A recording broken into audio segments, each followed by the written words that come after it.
उत्तर प्रदेश में बारिश का सिलसिला जारी रहने के चलते मौसम सुहाना हो गया है। राजधानी लखनऊ सहित प्रदेश के कई जिलों में मंगलवार को रुक रुक कर बारिश हो रही है। रात में ही बूंदाबांदी होने के कारण मौसम में हल्की ठंडक रही।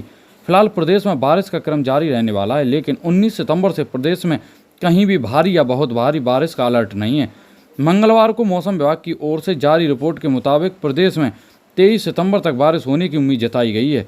ये सिलसिला आगे भी जारी रह सकता है। मौसम विभाग की माने तो बुधवार को अलीगढ़, मथुरा, हाथरस, एटा, आगरा और फिरोजाबाद में भारी बारिश होने की संभावना जताई गई है। साथ ही मैनपुरी, इटावा, औरैया, जालौन, हमीरपुर और आसपास के इलाकों में भी भारी बारिश होने के आसार हैं। वहीं बांदा, चित्रकूट, कौशाम्बी, प्रयागराज, फतेहपुर, प्रतापगढ़, सोनभद्र, मिर्जापुर, चंदौली, वाराणसी, जौनपुर और गाजीपुर में बादल गरजने व बिजली गिरने के आसार जताए गए हैं।